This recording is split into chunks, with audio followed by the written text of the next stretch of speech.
I can't hear. My condolences. Thank you. You have the black ribbon. Earl? We should do that now. Yes. Yeah, my brother has it in his pocket. I have here as well. I have more. Left side, right? For parents. And my mom, right side or left side also? Left side or Right. That's what I thought. Just parents left.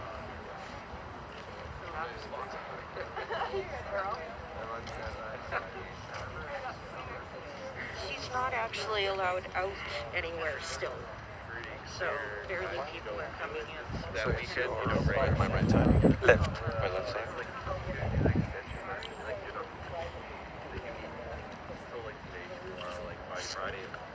Hi. I just got it. Where's that? She's right there. I'm starting to think that, like,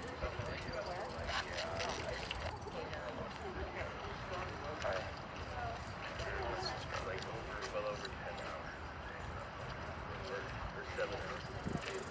First thing was our right now, having someone run something by his Zoom, and they're like, yeah, we'll just create videos, pay for food, figure it out.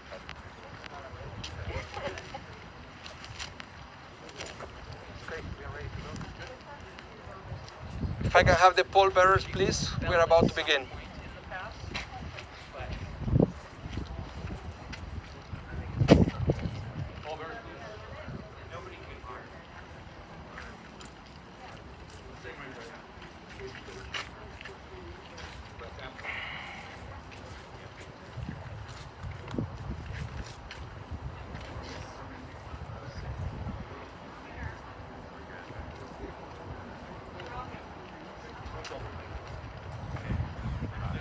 Back up. Maybe on your left-hand side.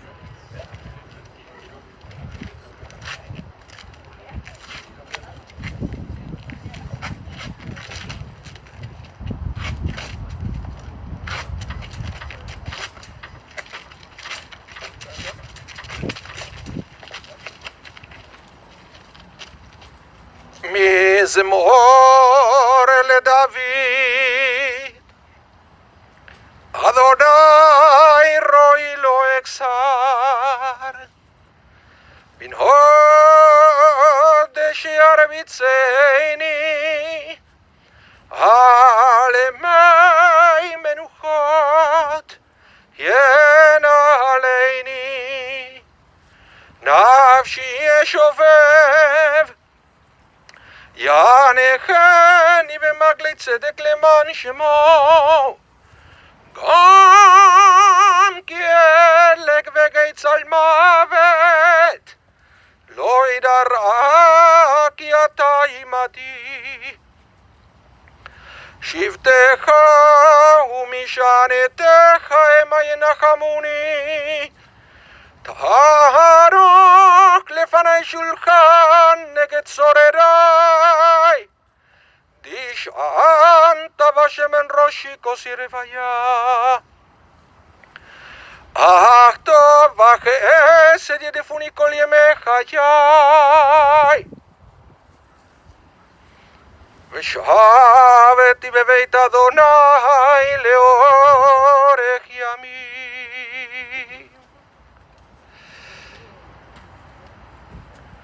The words of the 23rd Psalm,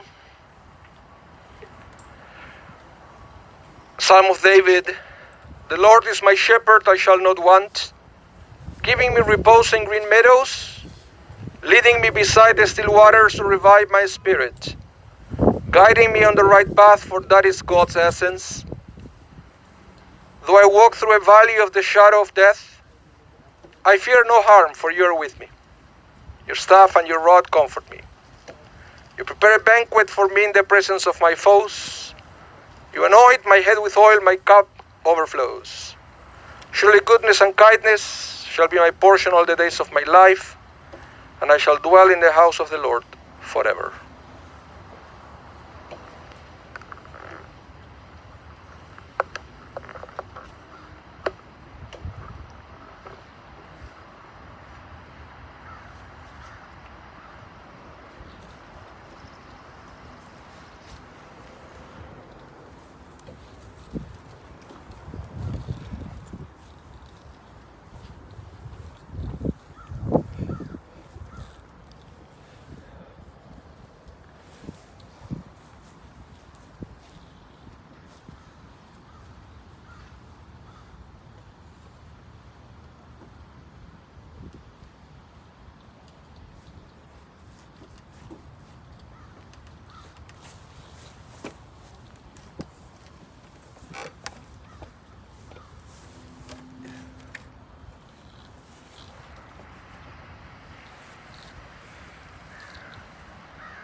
would like to welcome everyone, those of you who came out to be here at the Shaare Zedek Cemetery. And also we acknowledge the presence of everyone who are tuning in, watching this event online, but thank you so much for taking the time to be here. My name is Rabbi Aníbal Mas from Congregation Shaare Zedek, and it's my great honor to be officiating the funeral services for Monte Raber of blessed memory, who was known to the Jewish people by his Hebrew name, Mordechai Dov ben Aharon Alevi Umariasha, Zichronah Livracha, of blessed memory. He was the son of Harry and Marcia, of blessed memory, beloved husband to Myrna Raber, the brother of Leah Weinberg, and Carol and Arnold Shapiro, the father of Avis Raber, Eileen Block, and Earl Raber. He was the grandfather of Mark and Samantha, Daniel and Diana, Jonathan, Benjamin, Joshua, Rachel, Ariel, Matthew, Megan, and Micah. The great-grandfather of Ethan, Jacob, and Isaac. Monte passed away on July 18th, unexpectedly, on Tisha B'Av, at the age of 86. Have you ever heard the Hebrew phrase Tikkun Olam? It means world repair, or repairing the world. This phrase is found in the Mishnah, a body of classical rabbinic teachings compiled in the 3rd century, and it discusses the notion that the world is in need of being fixed. This is often regarded as a central teaching of Jewish religious tradition, because the rabbis agree that it is the responsibility of human beings to act in such a way as to fix a broken world. Monte Raber took this phrase to the next level and dedicated his life to literally fix things in this world, as we are going to hear in a few minutes. Monte leaves behind quite a legacy. He did great things during his life, but he did so from a place of humility. The Jewish tradition, humility is among the greatest of the virtues, and its opposite, pride, is among the worst of the vices. Moses, the greatest of men, is described as the most humble, and I quote the Torah. Now the man Moses was very meek, above all the men that were on the face of the earth. Also the patriarch Abraham protests to God, "Behold now, I have taken upon me to speak unto the Lord. Who am I but dust and ashes?" So you see, in Judaism, greatness and humility are not incompatible. In fact, they complement one another. The greater the person, the more humble they are expected to be, and they are likely to be. That humility made Monte Raber a complete mensch. Perhaps this is the greatest quality a Jew can achieve. There is an interesting verse in the book of Exodus, chapter 22, verse 30.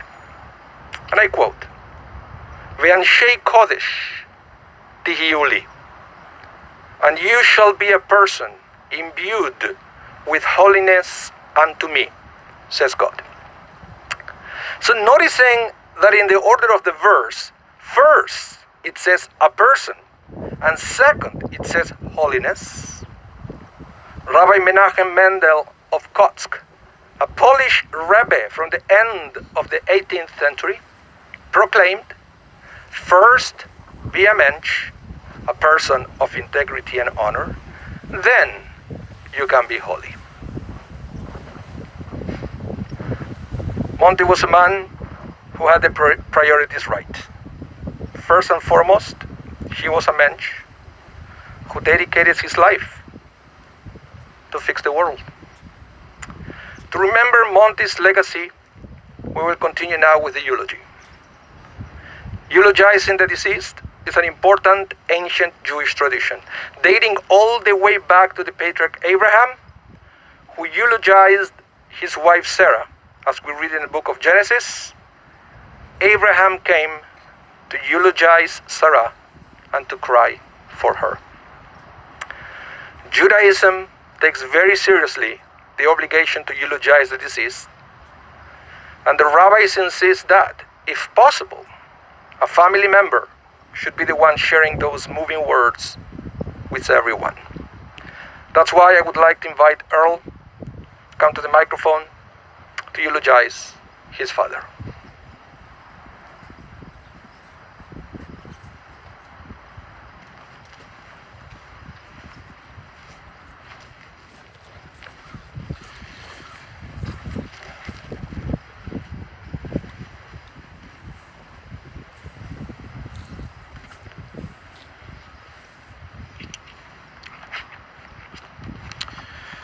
Hi, my name is Earl Raber, Monte's son, and it is my honor to speak about my dad today on behalf of my mother and my sisters and my family. First of all, thank you, Rabbi, for all your help during this difficult time, and thank you to all of Monte's close family who are here today, some of you flying in for just a few hours today to be with him and us. And thank you to everyone joining us virtually to pay your respects to my dad. I'm going to try to recount for you today some of the many highlights of our dad's life, so that some of you who did not have the privilege of knowing him well in his life will learn what an amazing man he was. And those of us who did know him well might be able to get some closure and maybe even a little chuckle too. I think my dad would like that. He liked to laugh at himself every once in a while too. My family and I are completely devastated by my dad's very sudden and untimely passing. He was hardly sick a day in his life, and so even though he was 86 years young and slowing down a bit, this did come completely out of the blue for us.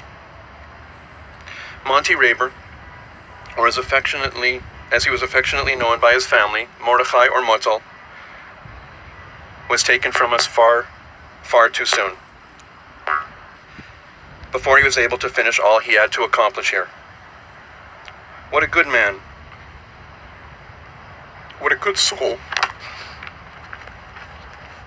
What an exceptional life he lived. The world was a much, much better place because he was in it.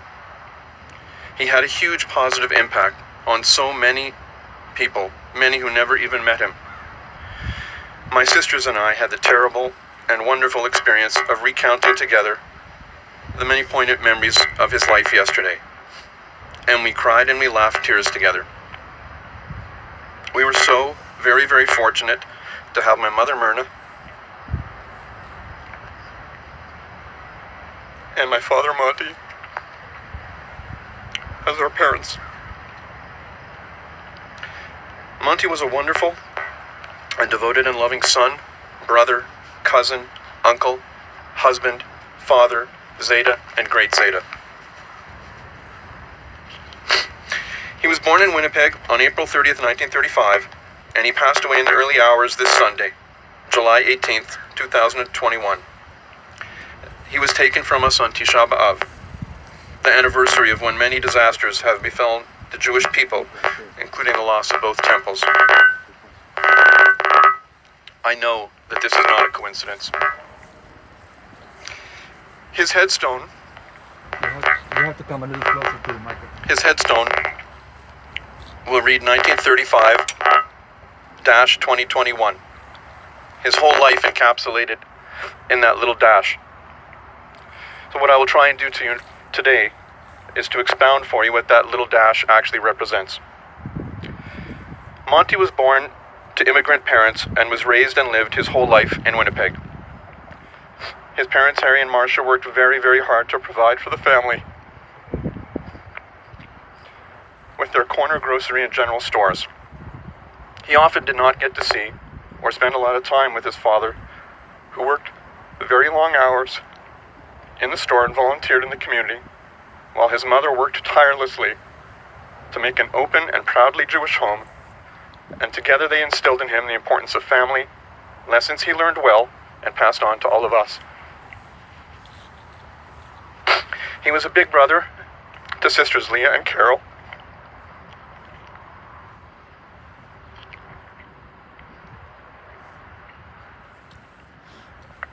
and he enjoyed their company always.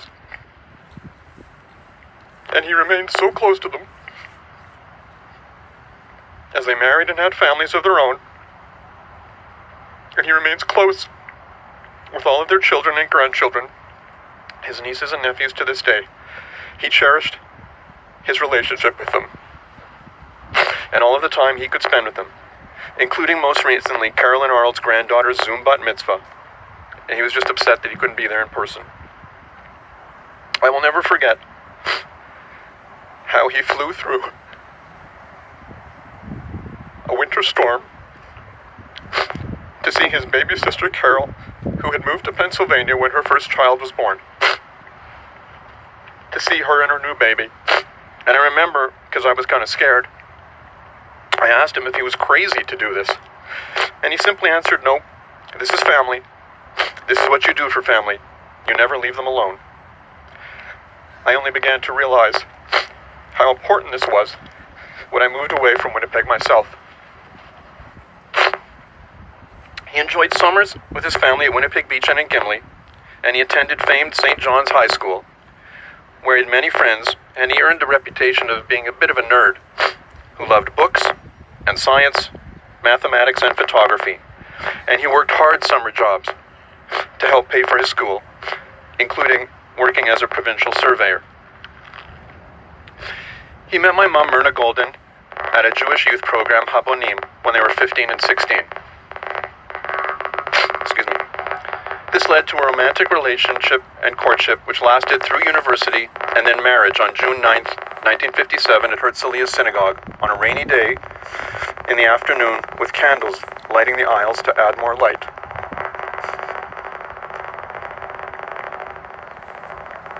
He joined the Golden family and always treated his in-laws, Fanny and Murray Golden, as he did his parents, with the utmost respect and caring, always there to help them.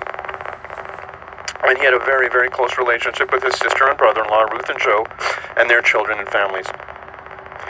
He excelled in school, and he earned his Bachelor of Science and Master's of Engineering degrees at the University of Manitoba, and graduated in 1957, specializing in electrical engineering. Being an engineer helped define our dad. It was not just his vocation, but it was his passion and his way of life. It influenced greatly his way of thinking and problem solving, and even many of his day-to-day activities. The newlyweds moved to Chalk River, Ontario, where Monte started his career working with world leaders in atomic energy at the high-security Atomic Energy of Canada Nuclear Research Facility, where him and his new bride first set up home together. Thereafter, after considering many different competing offers from across Canada, Monte agreed to be hired as the very first biomedical engineer at Winnipeg's General Hospital, now known as the Health Science Centre. But to my dad, it was always the General. And the couple moved back to Winnipeg to raise their family. Now you have to remember that at the time Winnipeg was the third largest city in Canada, and it was very much a going concern, with world-leading research going on at the General. The new biomedical engineering department at the General, which our dad led for 20 years, was the first such dedicated department in Western Canada, and one of only a few in North America at the time. He was a pioneer. He was a leader in the field of medical engineering. He built his department from scratch, doing groundbreaking original research, and had over 40 publications and 3 patents to his name. And he remained committed to continuous learning and research his whole life. He loved learning. His most recent publication, Equipment Bonding Conducting Circuits Under Ground Faults, Back to the Basics, was in its final draft. We just re-edited it. It's almost ready to be submitted, and he did this at age 86. Dad helped pioneer the art and the science of electronic monitoring of patients, especially respiratory and cardiac patients, and ICU monitoring, which changed the way medicine was delivered and saved countless lives. One of his areas of expertise was pacemakers. Pacemakers were new and novel at the time, and Dad would be on call all the time to help physicians put the pacemakers in the operating room. And specifically, it was his job to make sure that the pacemakers achieved what is called electronic capture. That means, in layman's terms, that the pacemaker could actually pace the heart, that it worked. Early on, they simply could not put in these pacemakers without him. And I distinctly remember him having to leave one of my birthday parties on a weekend to go to the hospital, to go to the operating room and put in a pacemaker. My sisters and I fondly remember all the Saturdays our dad took us to watch planes land, trains roll by, the Dominion Bridge haul its loads. Most special of all were Saturday mornings spent with him at his lab at the General, playing with old pacemakers and magnets, and eating countless pancakes while he gave our mom a well-deserved break. Excuse me.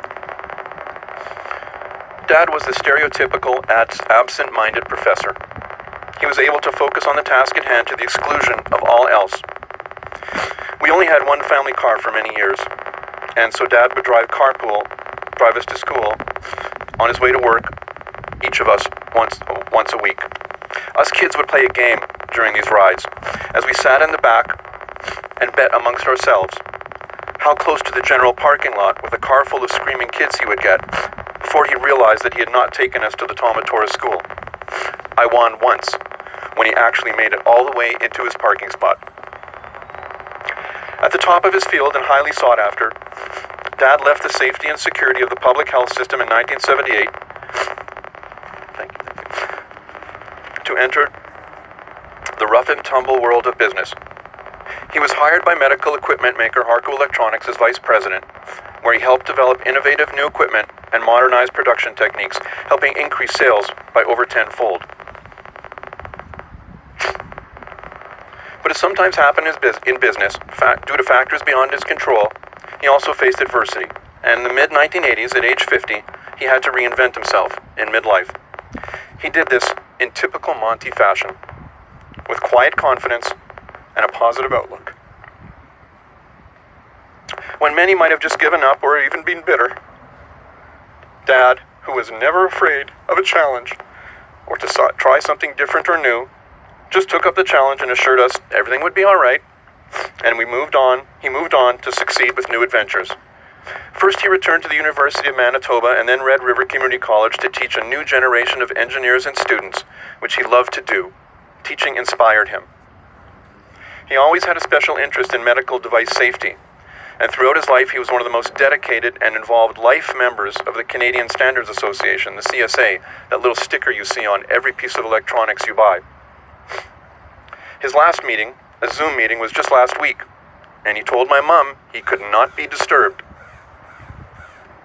Along the way, he found that his expertise was very highly sought after by all levels of government, in Canada and the US, and by many varied businesses, including mining companies, aerospace companies, and software companies. And so he reactivated his dormant personal consulting company, Systems Electronics Limited, or SEL, where he worked in solo practice as president and as chief bottle washer, as he liked to say. And he turned it into an active, very productive niche private consulting firm, which he loved and where he thrived. Dad continued to work doing private consulting probably too much and too long because he loved it. He worked until the very day of his sudden and unexpected untimely passing. Throughout the years, he and my mother took advantage of his many presentations at conferences around the world, and they traveled together to exotic locations including Israel, Europe, Asia, and South America. And over the past 10 years, for vacation, they began to enjoy winters in Palm Springs. At home, my parents had had fairly traditional roles and responsibility to match their times. Our dad could devote himself to excelling at work with long hours, only because our mum took charge on the home front. She was the homemaker extraordinaire.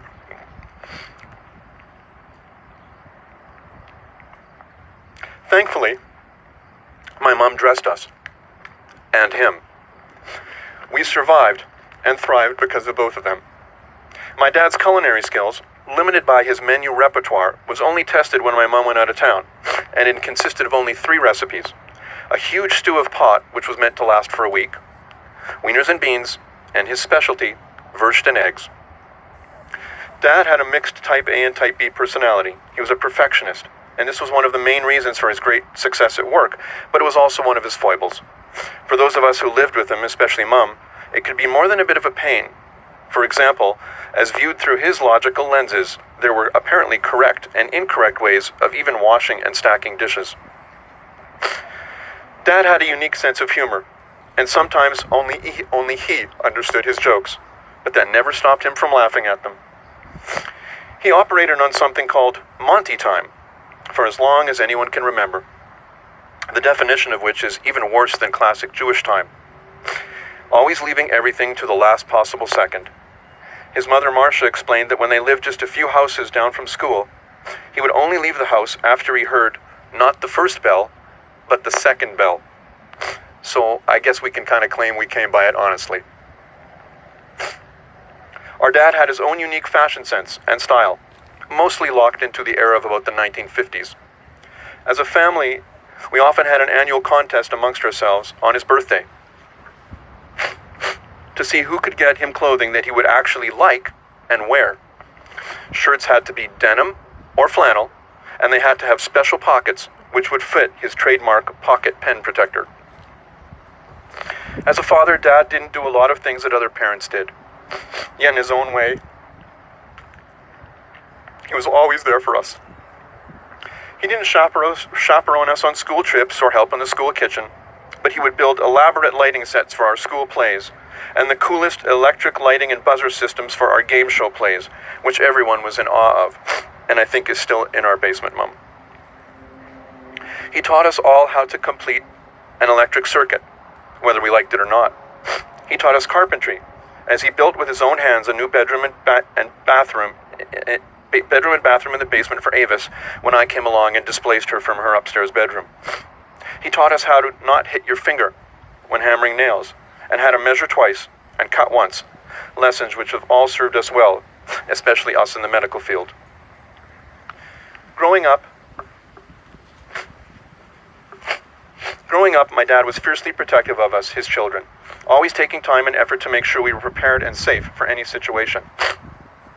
The first time any of us took a car on the highway, in the era before cell phones, my dad insisted that we have real-life training sessions on how to change a tire. Avis thought he was kidding. So did her friends, until they realized that this mandatory training session was for everyone who was going to be in the car. Our dad worked super hard and could not always be around, but he made time for us when he could, and he indulged us and always kept us safe. Excuse me. As a young teenager, one night, I came up with a really bright idea to take a canoe ride down the Assiniboine and Red Rivers, long before the Forks was developed, and before there was such a thing as Uber or cell phones. I had no idea how to make this possible, so I just asked my dad. He took the day off work, and in the morning he took us and dropped us off with our canoe at the very, very east end of the city, and then drove to the other end of the city, to Kildonan Park, right across the street, where he picked us up and took us home at the end of the day. It was an amazing day.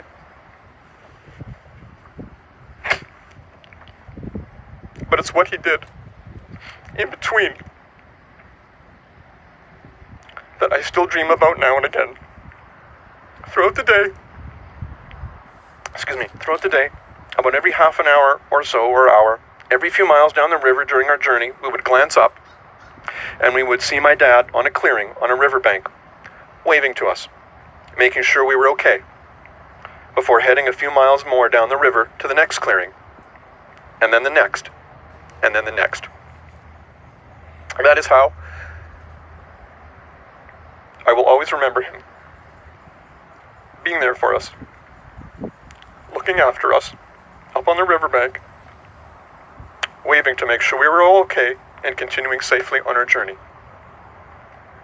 Dad taught us all life lessons by example, the importance of hard work and perseverance, and the satisfaction of a job well done, and how to be calm and cool under pressure and in crisis. My dad's love for us, his children, flowed to his very strong and special relationship with our children, his grandchildren, each of his 10 grandchildren and 3 great-grandchildren. From when they were little and he followed their every milestone in success to their teenage years, where he would have teaching sessions to teach them to drive, each and every one of his grandchildren. And in their adult years, as they sought out his sage advice on life decisions on things big and small. If we or our children ever had a math or science fair question, we knew who to call. You just called Zeta. We usually got off the phone with him, looked at each other, and said, "Oh my, what he suggests makes way more sense. Why didn't we think of that?" But I think my mother said it best just a few minutes ago.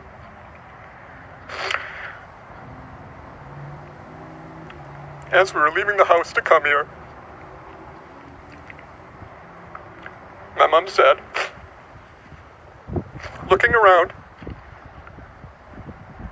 Daddy would be so very proud to see all of his grandchildren and all they have accomplished and become. Her words, he would be bursting. Dad instilled in all of us a love for the outdoors, specifically camping. And one summer in the mid-1970s, he was late coming home from work, and my mom was worried sick. He eventually arrived and made a grand entrance with a tent and 5 sleeping bags and a huge supply of camping equipment, all of which he proceeded to dump on the living room floor and begin to open and test, while my mom began to cry on the couch, and all the neighbors from blocks around came to commensurate with her.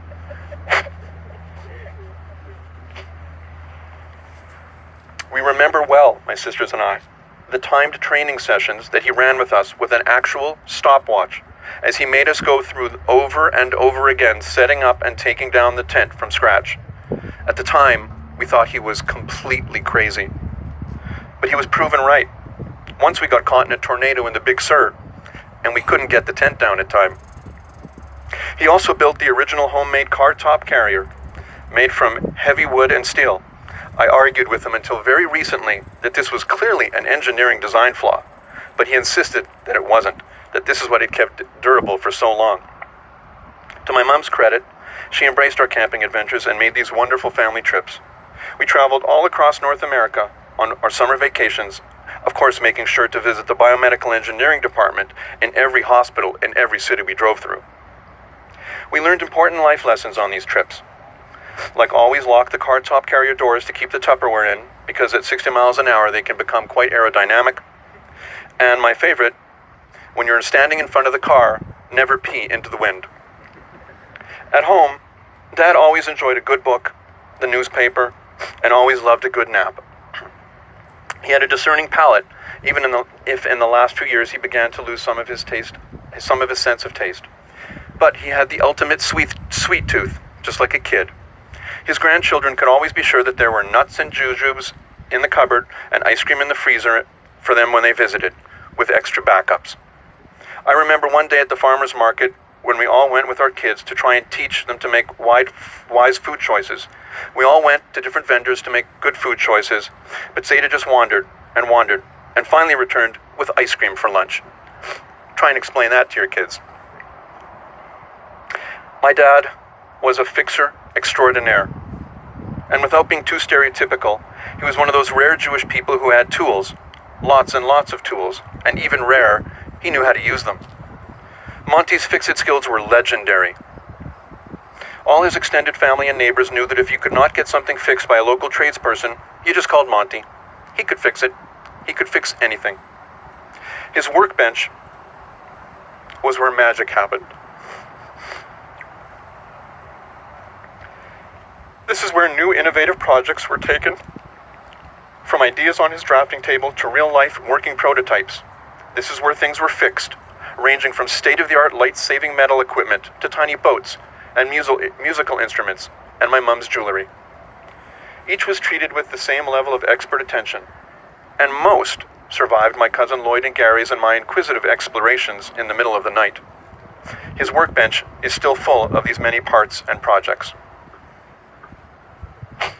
My dad was the original pre-YouTube DIYer, do-it-yourselfer. He would either know how to fix it or he'd figure it out. Pre-internet, he would simply go to his favorite trusted resource, the West Kildonan Library just down the street, with us in tow, and he would find a book about it. But he was not just an expert at fixing stuff and things. As I said, he was an expert at fixing everything, including people and souls and the world. He practiced Tukan Olam, repairing the world, every single day. If there was ever a family dispute, my dad was the peacemaker, always trying to help solve other people's problems. If you had a personal problem, big or small, just like the broken machinery on his workbench, he would just put his head down and set about to help you fix it. If I had only one word to define my dad, it would be a mensch. He was honest to a fault, a man of impeccable character and Mr. Integrity. His definition of success was never money or fame. He led a non-extravagant life. He was not driven to win or by monetary incentive, but to learn, to do kindness, to help others. They will pay me when they can, he would say. Mostly he took pride in a job well done, and he would always try to do the right thing, the right way. He was never jealous or petty. He was confident in himself and his abilities, and this allowed him to always celebrate the success of others. Think about that for a minute. Celebrating the success of others. That is the sign of a true great person.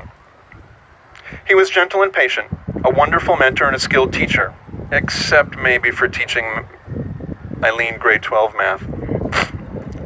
He often donated, especially to Jewish causes, more often than he could afford, and usually anonymously. I don't know anyone who knew my father that did not respect him. That is one of the most amazing things about him. Whoever interacted with him, personally or professionally, up until his very last day, knew that they were talking to a man of great intellect, quiet dignity, and respect. My dad was the most menschlichkeit person I have ever known. He was raised in a traditional Jewish family with Jewish education and values, where Jewish education and values in Israel were always very important to him, and he showed his deeds and actions.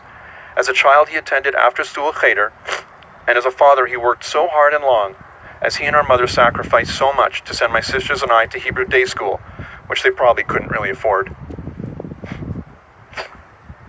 I cannot recount to you all the acts of kindness he performed, that we personally saw him perform, for many of them random and for strangers. I can simply give you this real-life example of his approach to life and others, a metaphor for who he was. I'm dating myself here a bit, but in this age of cell phone and digital pay, but I'm sure you've at least heard of the story of the guy who finds extra change in a public phone or vending machine, and then leaves it for others. That guy was my dad. While my dad was very wise and humble and soft-spoken, he also suffered no fools. He called them as he saw them, and he was brutally honest with everyone, especially those he cared the most about when we did something stupid. I know this very well. He was one of the smartest and most well-read people I ever met, and sometimes he would just surprise you with knowledge out of the blue.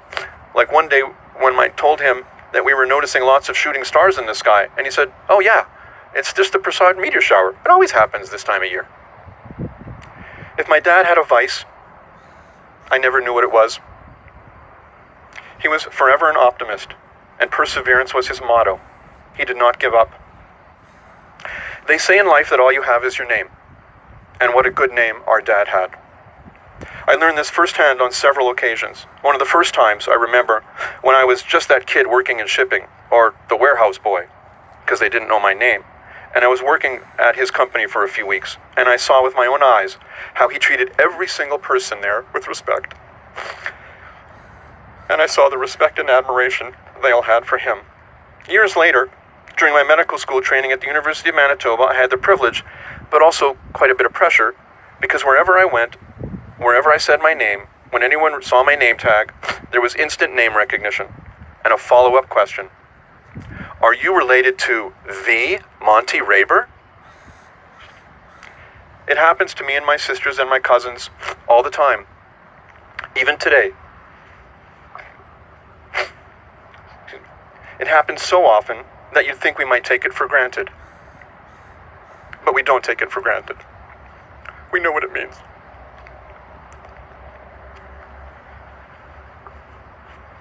Some of you who know our family know that growing up, I lived in the shadow of my two older, amazing, and accomplished sisters, Avis and Eileen. And let's just say, I was a bit of a challenge for my parents to raise. I don't know where I would be without my parents. When I was particularly challenging, my dad especially seemed to know, most often, just how to manage me, titrating encouragement with tough love, trust, and support as needed. As I grew up and moved away, I continued to speak to my dad by phone every few days. We talked for 2 minutes some days, for hours the next, and we talked about everything and nothing. Standing by his feet at his workbench, or on the phone thousands of miles away, my dad taught me so much about life. He was my hero.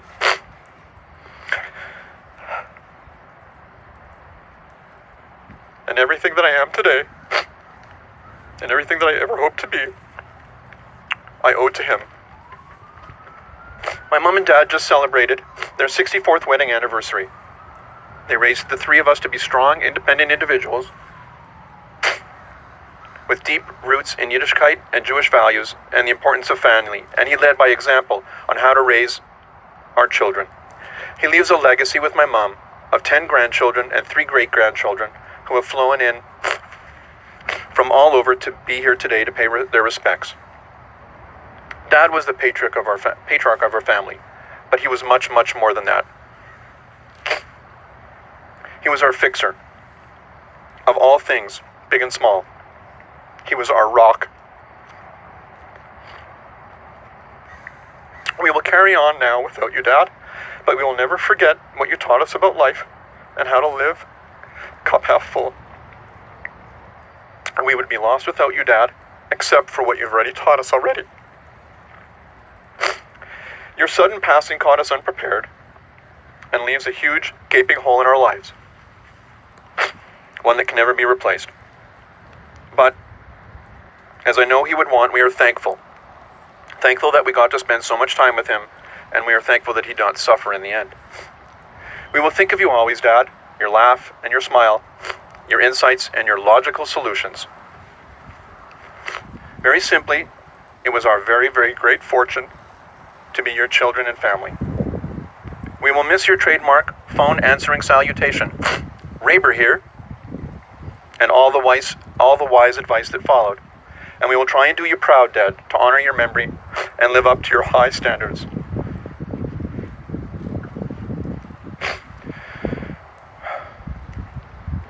I cannot say goodbye to you today, Dad, because we never said goodbye.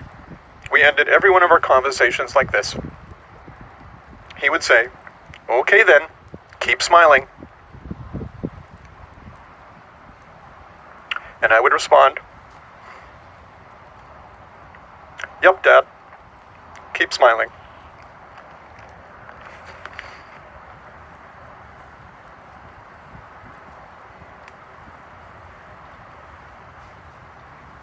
Thank you so much, Earl, for sharing those beautiful memories with all of us. It was amazing in such short notice. You were able to put that beautiful tribute together. So, thank you. And talking about memory, I'd like to share with you just a couple of verses from this week, Torah portion, but it says, But take care and watch yourselves closely, so as not to forget the things that your eyes have seen, nor let them slip from your mind all the days of your life, and make them known to your children and your grandchildren. This is from this week's Torah portion. May the memory of Monte Raber be a source of comfort, blessing, and inspiration. Amen. The memorial prayer, El Maleh Rahamim. El Maleh Rahamim, Shochem Bameroimim, Hametzei Menucha Nechuna, Tachat Kanfei,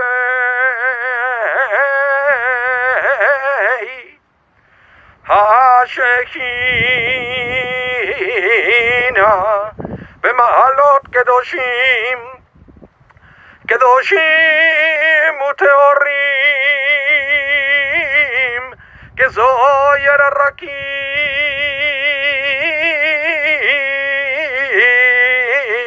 Amazirim, Eden Ishemat,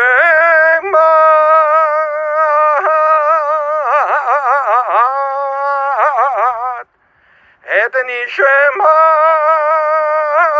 Mordechai Tov, Ven Aaron Levim Mariasha, שהלך לעולמו בעבור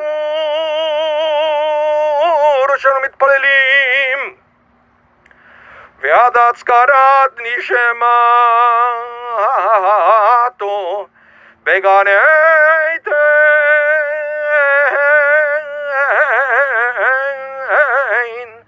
בגן עדן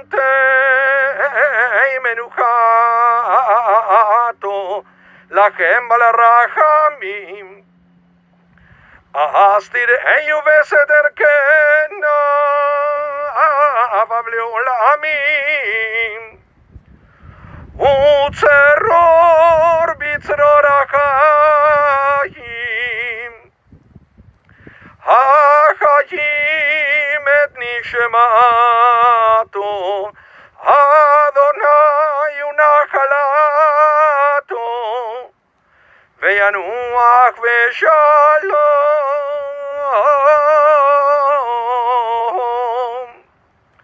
על משכבו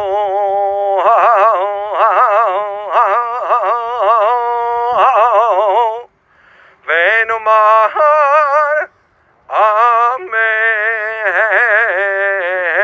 Amen. Exalted, compassionate God, grant infinite rest in your sheltering presence among the holy and pure to the soul of Monte Raber, who has gone to his eternal home. Merciful One, we ask that our loved one find perfect peace in your eternal embrace. May his soul be bound up in the bond of life. May he rest in peace. And let us all say, Amen. Before we continue with the recitation of the Mourner's Kaddish, I have a couple of announcements. First, that we are going to have an online Shiva starting tonight at 6 p.m. For details, please contact the family.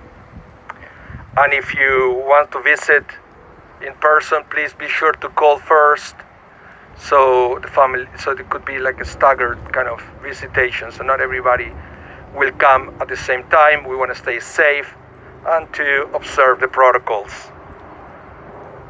Donations in Monte's memory could be made to the Mirna and Monte Raber Fund at the Jewish Foundation of Manitoba, and the family actually is going to direct those funds towards a scholarship for an electrical engineering student of the University of Manitoba with an interest in biomedical engineering.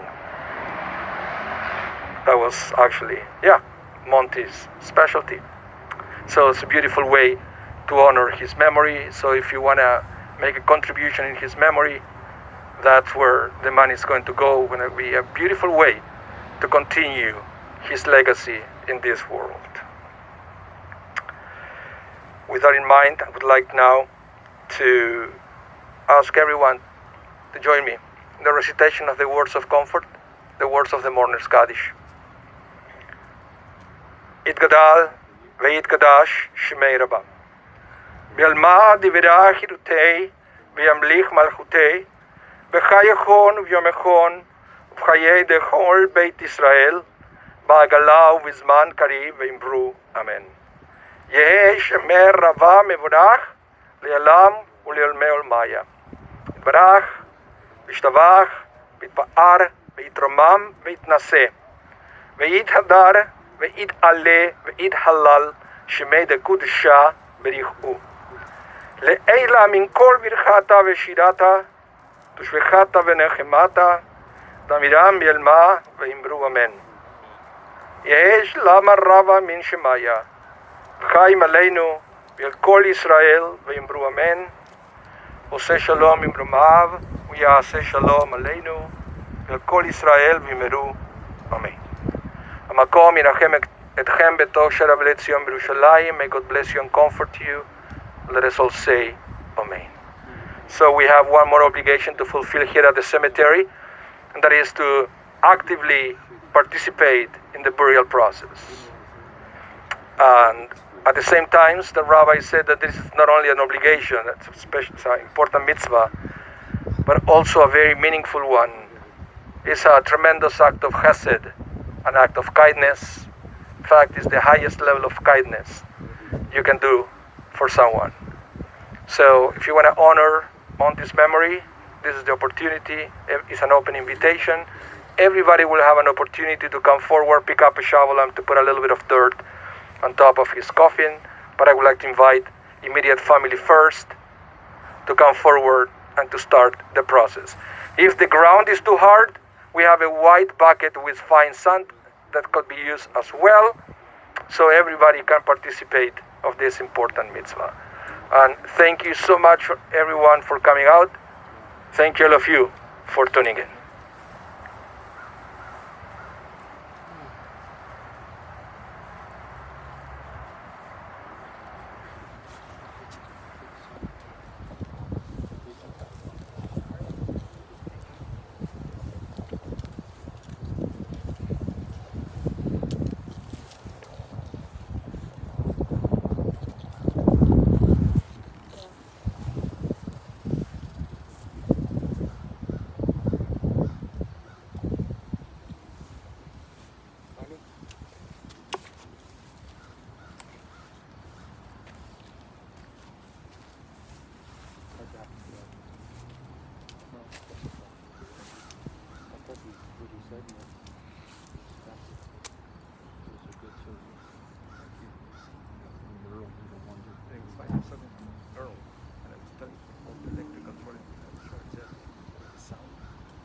Sound system, we connect a computer and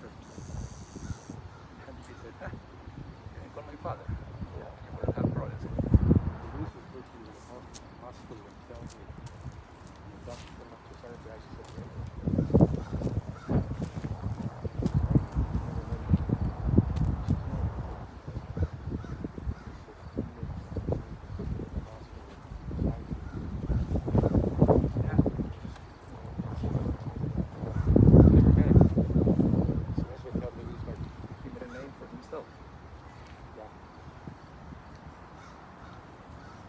I will go do that.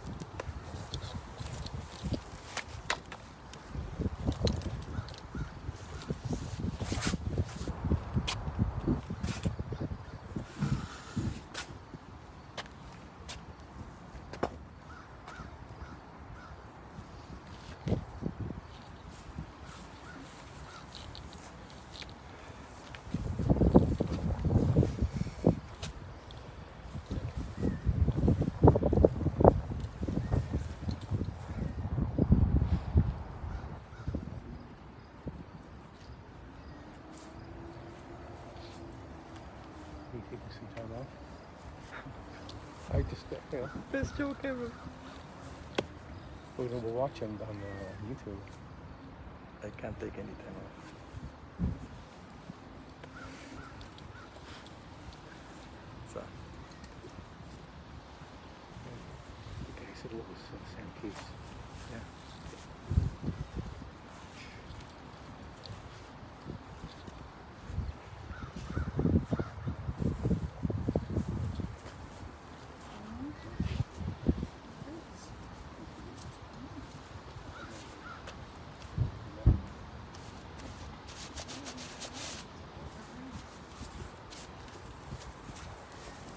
Nice to see you. We're not here. Yeah, it's been a while. How are you doing? I'm good. Good. Yourself? I can't complain. Yeah, you can. You're in Canada. Everybody can get. I'm fine. Everybody's good. My family's good. Everybody's fine. I miss coming to show, but I do watch. Yeah, it needs to be It's not the same. Not to be sure. We'll try to find a creative way. Like, let's see. But I've been following forums in the United States where shows open for people that try to close it. Yeah. It's tough when you open. It's hard to close. It's happening right now. It's working. No. So many people just follow them, right? It's like we are doing the same thing 3 weeks later. That explains my dad. I have a feeling I won't see you in person. No, not for yeah. It's possible. How do Yeah. you decide to? Which 150? Then you First open come, it. first served. You open it different from that, right? Yeah. Because it's like the lottery auction, right? You know, at this point, I'd rather stay at home. It's I think I'll be safe. more comfortable. Be safe. We have to be patient, just have to look. You know what happened in the country? Yeah, let it just the numbers go up. Just wait a little longer and I think Well, I think the show is doing a good job. we could have avoided the latest wave had we waited for longer. Remember when we were at 0 here? Last summer. Let's open the country. Oh yeah, we'll do everything. Tourism is going to be great. Yeah, of course, people came from everywhere. It's hard for people like my sister now, you know, she's really gone downhill a lot, we've noticed that.